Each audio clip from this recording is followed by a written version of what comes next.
అయ్యో బాబోయ్! కైమానా మసాలాలు వేయాలి పెద్ద ప్రాసెస్ అనే వాళ్ళకి సింపుల్ అండ్ ఈజీ వేలో కైమా రెసిపీని చూసేద్దాం. ఈ కైమా రెసిపీ బ్యాచిలర్స్ అయినా కూడా స్టూడెంట్స్ అయినా కూడా సింపుల్ అండ్ ఈజీ వేలో చేసేసుకోవచ్చు. అంత ఈజీగా చెప్తాను. చపాతీలోకైనా సరే రైస్ లోకైనా సరే తిన్న వాళ్ళు ఆహా అనాల్సిందే. నేనైతే 250 గ్రామ్స్ కైమాన్ అయితే తీసుకున్నాను. ఈ సైజ్ లో ఉన్న 2 ఆనియన్స్ 2 టమాటోస్ ని ఇలా కట్ చేసి పెట్టుకోండి. కొంచెం 1 స్పూన్ ఆయిల్ వేసి కట్ చేసి పెట్టుకున్న ఆనియన్స్ ని ఆయిల్లో వేసి బాగా ఫ్రై చేయండి. ఆనియన్స్ మరి గోల్డెన్ కలర్ రావాల్సిన అవసరం లేదు, కొంచెం మెత్తపడితే చాలు.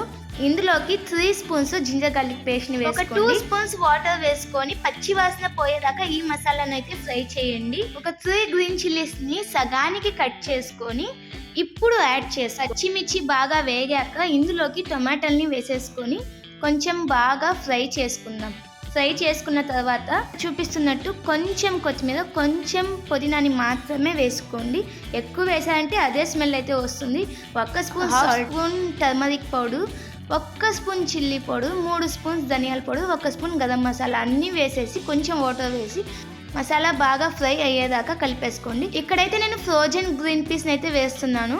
మీరు కావాలంటే స్కిప్ చేయొచ్చు, నాకు ఇష్టం కాబట్టి నేనైతే యాడ్ చేసుకుంటున్నాను. ఈ గ్రీన్ పీస్ కంప్లీట్గా ఆప్షనల్. ఇప్పుడు మనం వాష్ చేసి పెట్టుకున్న కైమాన్ అయితే యాడ్ చేసేద్దాము. 1/2 స్పూన్ జీరా పౌడర్, 1/2 స్పూన్ పెప్పర్ పౌడర్ని అయితే వేస్తున్నాను. 1/2 గ్లాస్ వాటర్ యాడ్ చేసి 3 విజిల్స్కి అయితే పెట్టేద్దాము. అంతే, కీమా రెడీ అయిపోయింది.